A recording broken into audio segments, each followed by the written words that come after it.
What's up, folks, and welcome back to Dyce Reacts, where we are staying in London, England tonight. Oh yeah, we are going to be checking out 9 British things the rest of the world really needs. It's going to be hella interesting. Primary side checks one out. Ain't going to waste no more time. We're just going to get right into it, folks. We're going to get right into it. Oh yeah.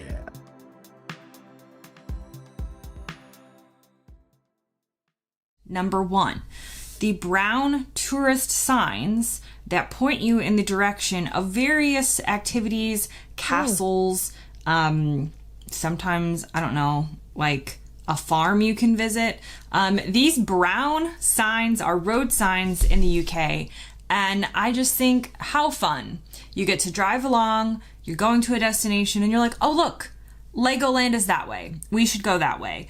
I feel like in the US, we don't have signs like this, so obviously there are lots of activities to do, but you're not just going to randomly pass a road sign telling you this way to Legoland. You're going to have to look it up for yourself. So I feel like I've discovered, not that I spend a lot of time at Legoland because I'm not the target demographic, but just an example. I feel like I've learned about different places from simply driving along the road and seeing these brown tourist place signs. I would suggest that maybe brown is not the most appealing color, and I would, if somebody's listening who's in charge of the color, suggest that maybe we do something like brighter or like rainbow or more exciting than brown, but brown is the color they've gone with, so we'll stick with it for now. But the tourist signs to different visitor attractions or tourist attractions or castles in the UK, I think is a good idea.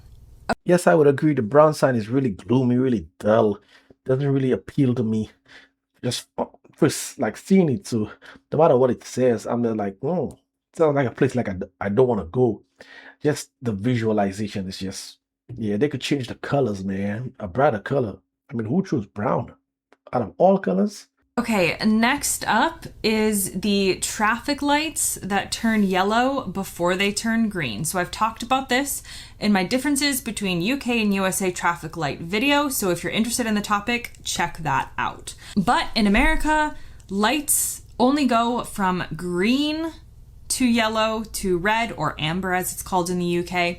And then it goes directly from red to green without any other color in the middle. So you're never entirely sure what's going to happen. In the UK, the traffic light pattern is to go through the amber or yellow bit for both turning red and turning green, which is very helpful as a pedestrian because you know if the light is about to turn green for the cars. And it's also helpful as a driver just because, I don't know, you can get ready to go.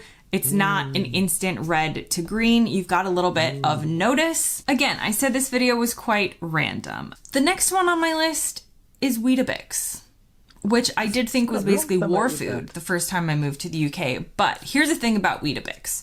We don't really have it in the US, and it's very versatile. So you're not entirely sure what to do with it as an American when you... I love Weetabix. When I was younger, man, I used to look forward to eating that.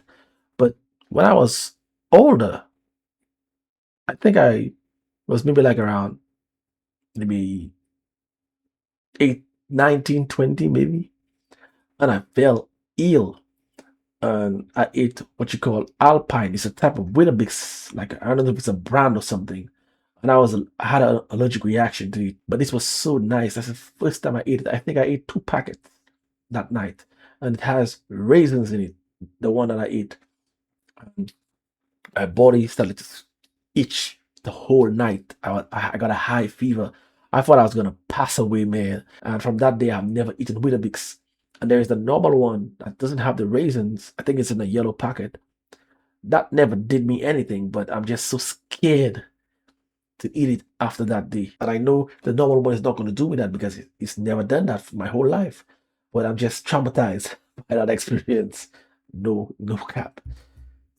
Some people actually eat it like dry with butter, which I haven't tried, but that's what I would have assumed that you were supposed to do with it.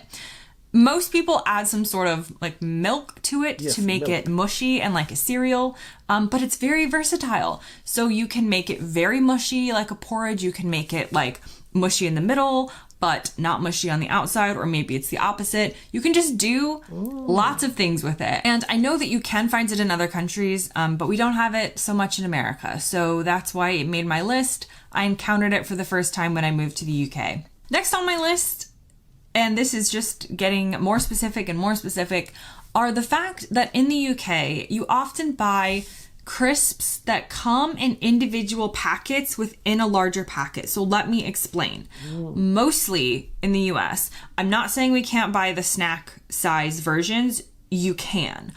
But a lot of our crisp bags is just one giant bag of crisps, or chips as we would call them in the US. So in order to pack these for school lunches or to not eat a million of them at one time, you would have to portion them out or put it in a Ziploc bag or something like that. Is Ziploc a brand here?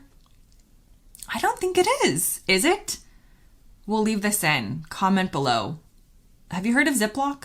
Anyway, so in the UK, I often find that you buy a bag of crisps, but often it is separated into smaller snack size bags for portion control, for packing in lunches, for things like that. And I just think that's easier. It's also better for the waistline and could explain some differences between America and Britain in other ways. And the next on my list is an amazing invention, and that is a duvet that clips together that has both a like fall and winter version and a summer version, and the ability to combine them to make it even thicker or take them apart. So in the US, we typically use what we call comforters, which often do not have a separate covering. It's more like a really thick blanket.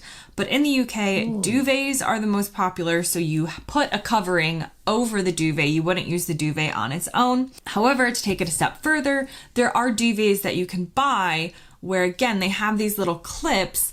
And so the ones that I have, for instance, because you were all very fascinated by the duvet that I have, is one in which the thin version is just for the summer. Then the thicker version is for the fall and spring, but there's four clips on the four corners, and you can clip it all together, and that's your winter duvet. And this was all purchased as one purchase. So you can mix, you can match. If you're cold, you can add more, you can take off. It's a brilliant invention. I'm always the right temperature. Next on my list are sturdy front doors.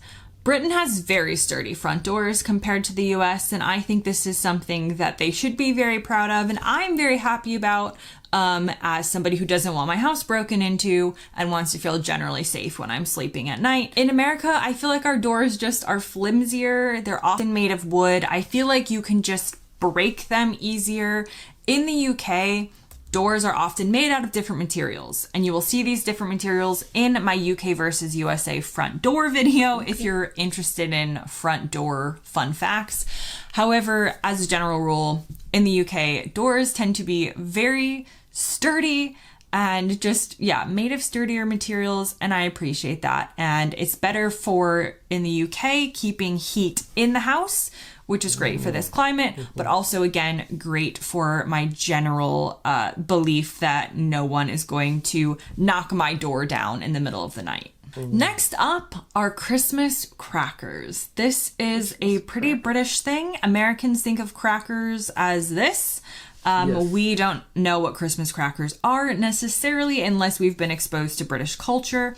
It just adds a different layer of fun to a Christmas meal. It's something for people to talk about, what little trinket you got in your cracker. You can go around asking each other the jokes. Like, it's a solid 10 to 15 minutes of conversation at the Christmas dinner table. And nobody ever uses anything that they get in a Christmas cracker. It's usually all junk. But that's not really the point. The point is the fun of it, and they also get to explode. So I feel like Americans would love these. Not sure why we don't have them, and that is something that maybe Britain could export to the US. The next thing on my list are small scooters for kids. Now, in the US, growing up, I did have a scooter. It was a very exciting time when I got my first scooter. However, typically, and this is solely based on my own personal experience as someone born in 1992 and lived in Florida. So it's a very specific example. Maybe other places are different. However, Scooters in the US tend to be for an older demographic in terms of older kids and teenagers. So when I got my first scooter, I was probably like 12. Here in the UK, the little kids have these little tiny adorable scooters that look like this that you basically get from the age that you can walk. And my hypothesis on this is the differences in culture and the differences in how much people walk in the UK versus in the USA. So I've noticed that families will get them for their kids here in the UK to go on walks because your small child is going to have more fun going on the scooter, is going to go faster. You can drag them along. It's just easier to take your kid on a walk with a scooter. It's fun. In the US, we don't really go on walks for fun. That's not entirely true. Some people like hiking and stuff, but it's just not the same kind of culture. I would used to use my scooter in my neighborhood to just kind of like go to my friend's house or something like that. I didn't need a scooter as a small child at the age of 3 in the US because we weren't really, I don't know, we weren't like walking anywhere that needed it. And finally, on my list of British things that I love and that everybody should get to experience is bunting and decorating things with bunting. Americans, we don't know what bunting is. Again, something I didn't realize was a thing until I moved to the UK. Don't get me wrong, Americans love to decorate and we have different kind of flags and different types of things that you might call bunting, but the triangular fabric or paper that looks like this seems like a very British thing. Whether it's like a jubilee, a birthday party, I feel like it's like somehow related a lot to like royal or like patriotic events, but you could use it for anything. Like a spring event might have like pastel color bunting. Brits just love bunting and I think it's cute. I think it's a nice way to decorate. It's easy. It's also easier to fold and to store than other forms of decoration because the triangles just kind of fit together easier instead of something like a paper chain that is very difficult to store. This video is an eye-opener, man. How people have so many different practices, different cultures can vary so far. And you're wondering like, why are people even doing that? Why are people even doing that? But you're not in their shoes. You know, like different cultures just have different things that have been passed on for centuries and they're just carrying on a tradition. The bunting aspect that you said, the last thing, I've seen that in a few movies, but it's always something leaning towards like royalness or maybe at a ceremonial type of event. But I didn't know it was like British related. You made a lot of good points there. Some of the things definitely I can see it's needed. Some of the things you said, I mean, it's half and half. Even in certain things, a country can be biased to change the way that they do things and just keep it the way that they always know, even if someone has a method that is better. And like I said, it could be for many other reasons. It could be for, in terms of the companies that produce those kind of mechanisms. They don't want to go out of business. They just keep the old-fashioned way. They don't want to remodel anything, put new things into place. So that could also be a reason why certain countries just remain the same, because of the control factor in terms of who's controlling those products and what is allowed in terms of being put on the shelves in companies. And it happens a lot when, especially that there is a monopoly. If you want to see that long-term action that I do, hit me on Dyce Reacts by the Buzzin Reactions. This is where I'm going to be making my exit. So until next time, peace.